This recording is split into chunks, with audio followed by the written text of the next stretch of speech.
So a massive scandal has been revealed, price fixing on an extraordinary level. We can put this up on the screen from Matt Stoller. He is helping to expose that there was an oil price fixing conspiracy that caused some 27% of all inflation increases in 2021. This is at his newsletter, which is called Big, and Matt Stoller joins us now. He also works at the American Economic Liberties Project and is a partner here at Breaking Points. Great to see you, sir. Good to see you, man. Thanks for having me. So actually, let's put that chart back up on the screen. And while we have that up, explain what we're looking at and explain what the hell happened here. Yes. Yeah, so that chart is what happened in 2021 when the rebound from COVID was an explosion of corporate profits. It was also an explosion of inflation. And corporate profits, that increase in corporate profits was about $700 billion. And that was responsible for about 60% of the inflationary increases above normal. So, you know, there's always a little bit of inflation, but like the extreme amount of inflation, that new stuff, 60% of it is corporate profits. Wow. And so that's what that chart suggests, shows. That's a chart that I published in 2021. And then of that, and this is what was just revealed, about $200 billion, guesstimate, we don't know exactly, is just one conspiracy of price fixing in the oil industry. Wow. So that's a little over a quarter of that increase was from one price fixing conspiracy in the oil industry. And this is like, the reason it matters from like a macro standpoint is because remember all the debate over greedflation and, you know, economists saying, conspiracy oh, theorists. yeah. You know, and as it turns out, there's a lot of reasons to think that consolidation and price fixing is really what's driving a lot of the price increases.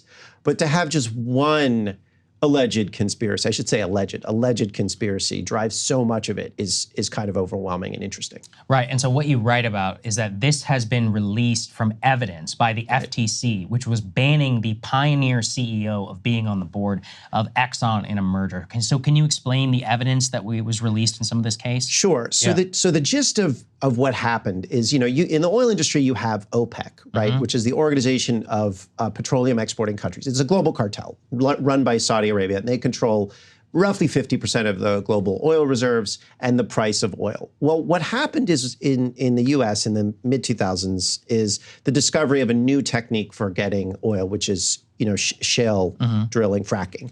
And the fracking is kind of, you can spin up a well pretty quickly. So it's as close to oil on demand as we have. And what that means is that it kind of broke the leadership of OPEC because Saudi Arabia controls OPEC by flooding the market with oil if anybody produces more than they should. Well, all of a sudden you have these shale producers in the US who can do the same thing when there are oil spikes or oil declines. They can increase or reduce production, and that broke the cartel. And so from 2014 to 2016, you had this vicious price war, and oil was around $40 to $60 a barrel. The shale oil producers in the US and OPEC got tired of a low price. Now, here's what's important. OPEC is a cartel, which ordinarily would be illegal. But because it's foreign governments, the law doesn't apply to governments. It only applies to firms. However, US shale producers are corporations. And so antitrust price fixing law does apply to them. So they're not allowed to collude with OPEC even if they wanted to.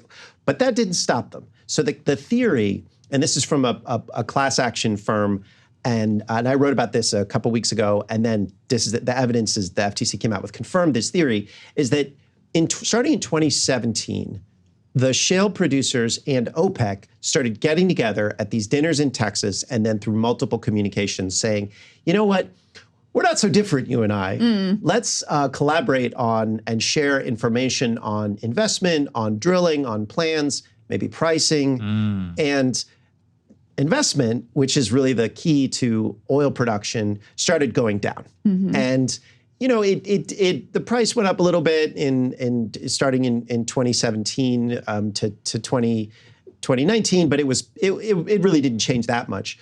But in 2021, when oil just skyrocketed because of the post-COVID restraints were lifted, you would think that the oil producers would say, hey, this is a great opportunity to take market share, prices are really high. But they were all like, no. And they were public. They were like, we are absolutely not investing.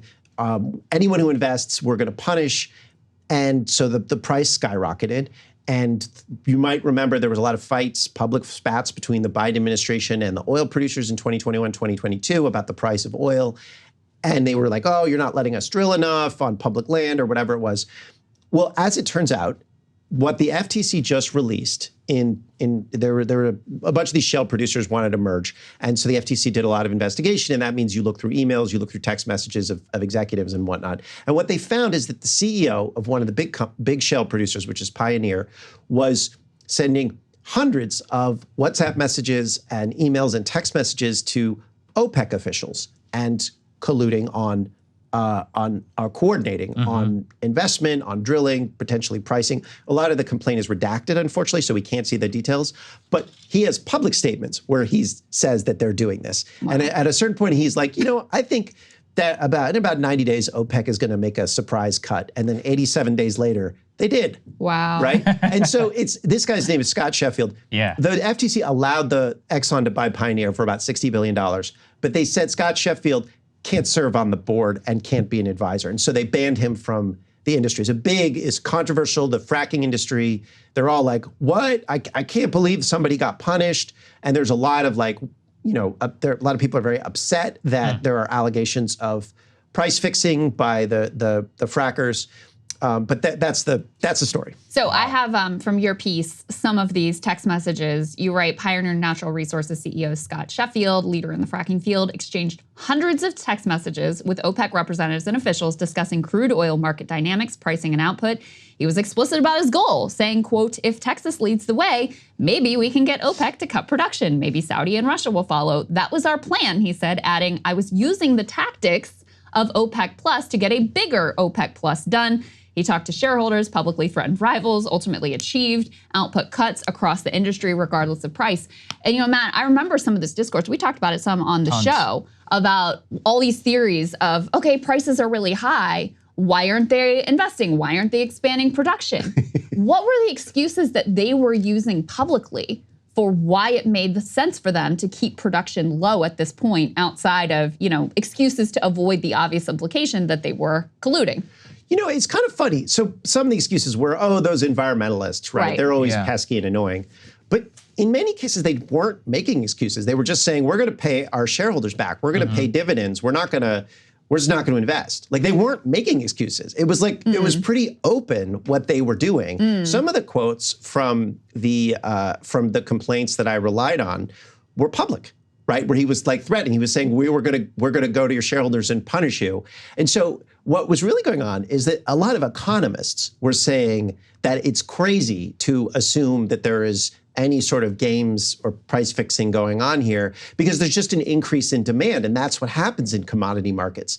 Even as the oil CEOs were literally saying, we're not investing, we're going to be disciplined. I mean, that's kind of the whole story with inflation.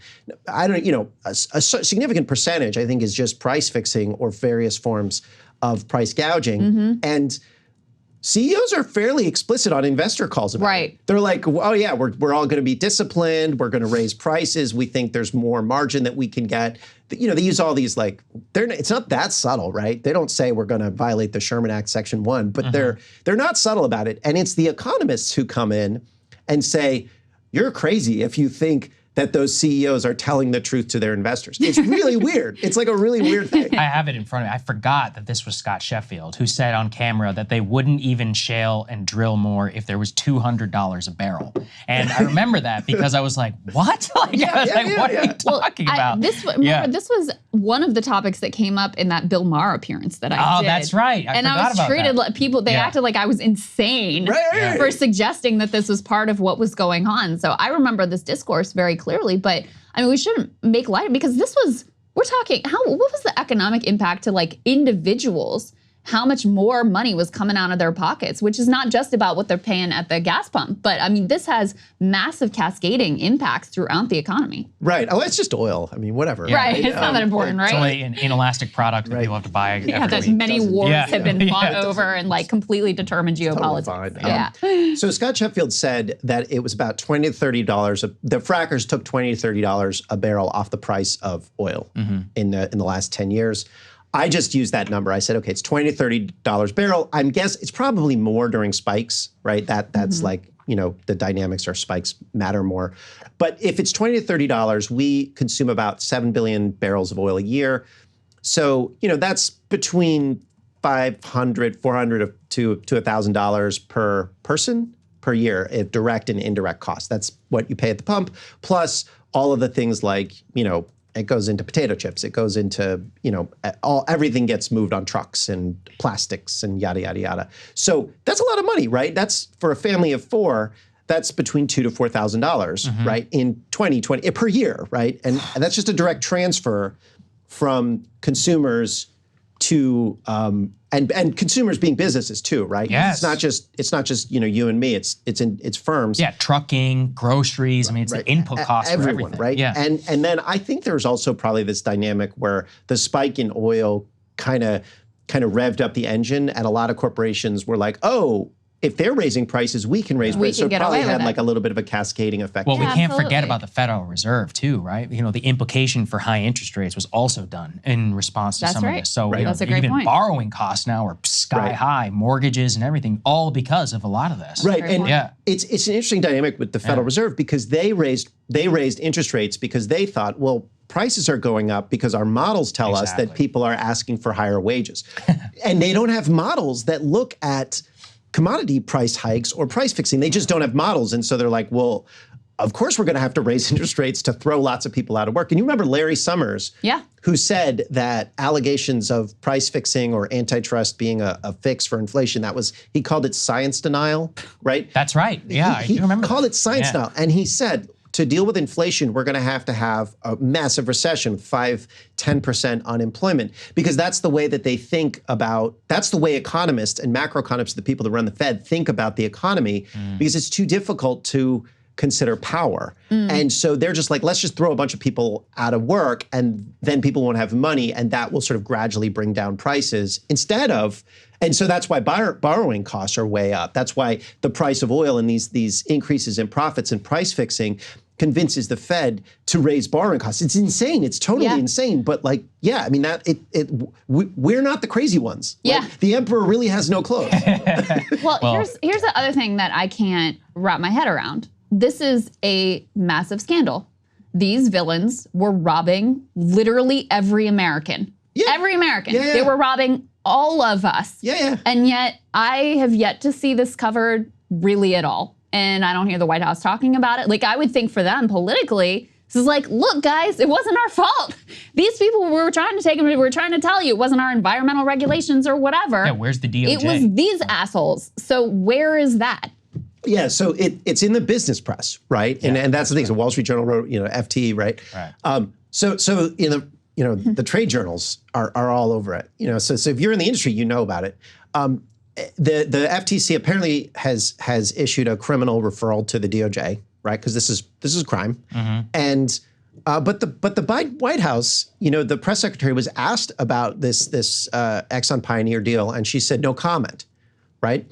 And it's just kind of like, what? What's going on? You have a massive scandal here. And I think the Senate Democrats and Republicans, the Republicans are very into oil, so they're and particularly they're into the oil companies, so they want to attack the environmentalists, and they're not going to do anything about this, or they're going to lie about it. The Democrats, I think, are kind of like they may slowly notice it. And they may slowly start to make a big deal. I don't know. But I don't know what motivates these people. I don't know why they don't talk about this kind of thing. It makes no sense to me. Everyone is mad about the price of groceries, about the price of gas, about the price of rent, about the price of food. And you have allegations of price fixing, and you actually have litigation, right? The DOJ and FTC are going after price fixing in meat, in rent, in a whole series of areas, vegetables, and they don't talk about it. And it's really weird to me. I don't get it. It's like this stuff is really compelling and they just And I think the public, I remember seeing some polling a while ago, even as they were being gaslit by the Larry Summers of the world and whatever, they really felt like there was something nefarious here. They were directly being price gouged and screwed. Right. So it's not like for your average American, this is a crazy story to tell. Corporate greed is very easy to understand. It's something that everyone has some personal experience with. Yeah, well said. Yeah, no, I mean, they were saying it to investors, right? Everybody seems to know about it except the economists and the politicians who listen to them. And so it's really, it's like, you get on Bill Maher, you say, hey, Scott Sheffield is saying that he's likes to steal money. Like it's, it's nice. He likes to have that. And everyone's like, you're crazy, right?